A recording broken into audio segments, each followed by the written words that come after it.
Hi guys, it's CalamitiesDawn here and welcome back to another mod showcase. The mod showcase we're doing today is the tiny mob farm.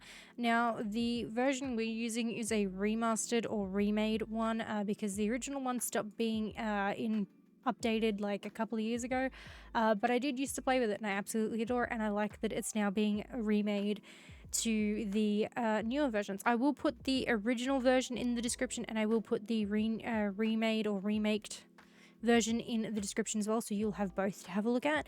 But let's jump on in. So the first thing you'll need to make these tiny mob farms is the lasso, which requires 2 slime, 2 diamonds and a lead in the middle. And now you'll need this lasso to go and pick up animals. So if we type in lasso, I will show you how that works. Let's go find something that can generate stuff for us. So let's grab a sheep. And we're going to keep the sheep in there until the end of the episode and I will show you what it does. But before we show the purpose, let's show you how you make them. Now there are different tiers and I'll show you how each tier works when we get to the end of the episode. But we have the wooden one, which requires 4 bookshelves, gunpowder on the side, rotten flesh and string on the bottom, and a bone on the other side, as well as glass in the middle, and that will make you a wooden one. Then the stone one requires a bookshelf in the middle, 2 wooden mob farms, 4 bits of stone and 2 obsidian. Then you need, for the iron, you need 2 stone. I've just realized I've put iron in there. I am so sorry. It's meant to be stone. You need to have 2 stone farms in there, obsidian, 2 blocks of iron and 4 blaze rods. And then for the gold, you need 2 iron, a blaze rod, 2 gold blocks, and 4 eyes of ender to make the gold. I will show you how you make the other ones, and then I promise we'll get into showing you. So the next set, these get a bit more costly as you go up. So the diamond one requires 2 golden mob farms with 4 ghast tears, 2 blocks, 2 diamond blocks, and an eye of ender. Then you need to get to the emerald tier. You need 2 diamond mob farms, 4 nether stars, and 2 blocks of emeralds.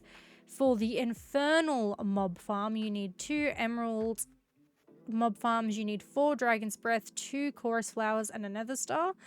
And then for the ultimate mob farm, you need 2 infernals with the dragon's breath in the middle, 2 elytra, and 4 shulker boxes. So these get a bit costly as time goes on. I'm just going to quickly grab each one and put it in my inventory and read the descriptions on each one and then show you how each works. So we have the wooden one, which cannot farm hostile mobs. It generates loot every 50 seconds. The lasso durability loss has a 33% chance to lose 2 durability and a 66% chance to lose 3 durability. The stone one cannot farm hostile mobs as well, but loot generates every 40 seconds, and you have a 33% chance all around to either lose 1, 2, or 3 durability. The iron mob farm generates loot every 30 seconds, and the lasso ability has a 50% chance to lose 1 or 2 durability. This one you can farm hostile mobs in, so anything prior to that is non-hostile. The golden mob farm generates loot every 20 seconds, and the lasso durability loss has a chance between 66% to lose 1 and 33% chance to lose 2.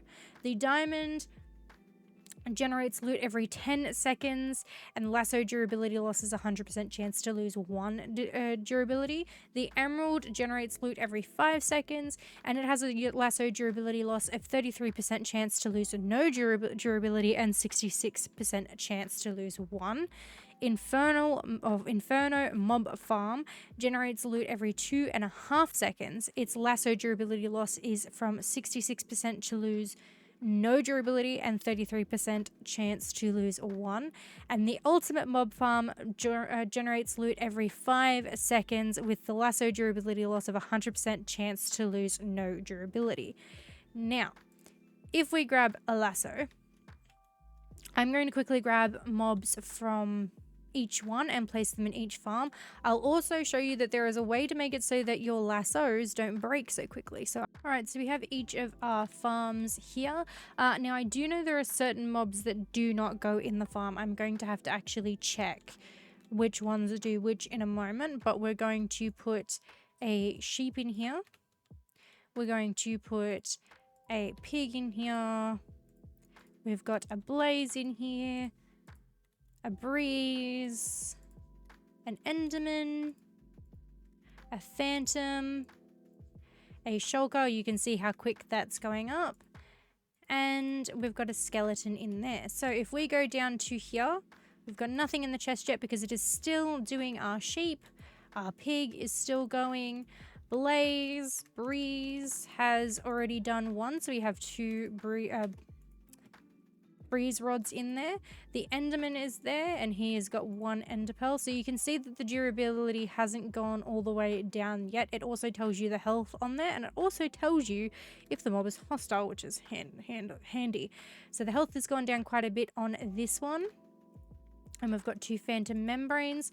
The shulker one hasn't lost any durability yet, and we've got 13 shulker shells, and the skeleton one has lost a point of health, and it is just breezing through like no one's business. And I'd say by this time, yep, we've gotten some mutton. Now, I don't know if this one does drop wool. We'll leave that in a second and see. But so if you have an anvil and you have an Unbreaking 3 book, you can put the lasso in here and give it Unbreaking 3, which does make it so that it doesn't break as quick in the farms. It is an option if you do not have the resources to make the higher tiers where it's less likely for it to do any damage. So far it looks like Mr. Sheep here only does drop mutton. I'm going to swap him out with the skeleton and just have a look and see how we go. I want to see if it does drop anything other than the mutton. So far it looks like it only drops mutton, which is unfortunate, but it is as it is.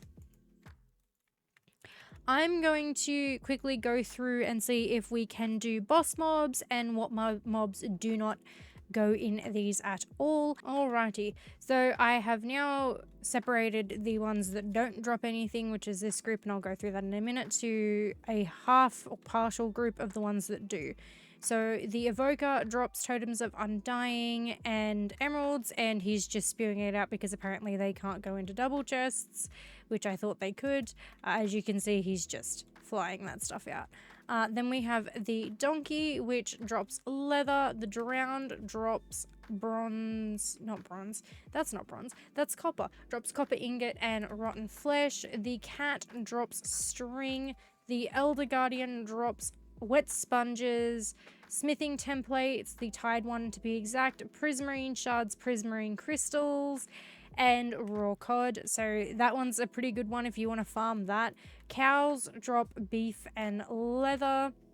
Bogged drop bones and arrows of poison. Trader llamas drop leather, and I'm fairly certain normal llamas drop leather as well, but we'll check that in a moment. Tropical fish drop bone meal and tropical fish. The cave spider drops spider eyes and string. Chickens drop chicken and feathers. Creeper is a gunpowder. Iron golem will drop iron and poppies. The ghast drops gunpowder and ghast tears. The glow squid is glow ink sacks. The parrot drops feathers. The husk drops rotten flesh, carrots, potatoes, and occasionally iron. The polar bear drops cod and salmon. The pufferfish drops bone meal and pufferfish. The zombie villager drops rotten flesh, potatoes, iron, and carrots. The zoglin drops leather and pork. The guardian drops prismarine shards, prismarine crystals, raw cod, raw salmon, and pufferfish. The cod drop. I've cleaned up our mess and we're to do the next set. We can already see stuff flowing out. So, sorry, that's not a cod. The salmon drops salmon and bone meal. The wither skeleton will drop bones, coal, and occasionally wither skulls. So this would be a fancy way to farm wither skulls without having to go to the nether every time you want to summon the wither. There's the zombie, which does carrots and rotten flesh. The zombified hoglin, or the zoglin, I think they're called, is purely rotten flesh. The horse and the mule are both leather. The Ravenger and the Snow Golem are going schizoid. I'll deal with those in a minute. The Panda does bamboo. The Llama does leather as well. The Warden actually drops Skulk Catalyst. So if you needed a bunch of Skulk Catalyst, I'd suggest if you were comfortable doing it, that'd be the way to do it. Ravengers drop saddles. Snow Golems drop snow. Witches will drop glowstone, redstone, glass bottles, spider eyes, sugar, gunpowder, and sticks. Skeleton horses will drop bones, vindicators will drop emeralds, and turtles drop seagrass. And the last set, some are facing sideways because I accidentally placed these sideways, but we have the spider, which will drop obviously string and spider eyes. We have the squid, which will drop ink sacs. The stray drops slowness arrows, bones, and normal arrows. The strider drops a lot of string, surprisingly. I've never killed one of these guys, so if that's naturally what they drop, well, I wasn't expecting that. The mushroom drops leather and beef. Now, I have watched this one a couple of times. I don't think it drops mushrooms at all. I think it'll only drop them if you shear them, so this isn't the way to get mushrooms, unfortunately. If anything changes before the end of the showcase, I will show you. The zombie horse, which I know is, as far as I'm aware, is only creative, drops rotten flesh, so that wouldn't really factor in, but I wanted to make sure I did all mobs as well. The zombie piglins drop gold ingots, gold nuggets, and rotten flesh, and rabbits drop rabbit's foot and rabbit hide. So there is a distinct change in what there is. I'm going to leave this running while we check these. So these are all the ones that do not spawn anything whatsoever. Some make sense, some I was a bit shocked with. So Vexes do nothing, Ocelots do nothing, goats, sniffers, wolves, camels, bees, silverfish villagers, axolotls, endermites, piglins, pillagers, allays, foxes, magma cubes, wandering traders, bats, which absolutely look adorable, armadillos, piglin brutes, slimes, tadpoles, and frogs. They all do not do anything at all. I suppose if you wanted to, because your lead won't break, if you wanted them in here as like a display, I suppose that'd be the best way to do it, but I wouldn't really want to be wasting the resources it takes to make one of these to do so. But that is it. There is nothing else that you can get in this mod. I should state that I don't think it works with the mushrooms, but with the cows, if you have the artifacts mod on, you do have a chance to get the undying beef. It's not undying beef, what's it called? The everlasting beef drop, so you potentially could get that just purely by using the cows in the mob farm. I'm just going to quickly end out my inventory, but that is that mod. I absolutely love it. It does make Minecraft a bit more easy in a way, especially with the fact that you don't have to have a whole farm area. You can just simply place them down and go from there. But that was the tiny mob farm mod. If you guys have any questions, please leave it in the comments below. If you have anything you want me to check out, please let me know, and I will catch you guys in the next Calamitous Dawn. Bye guys.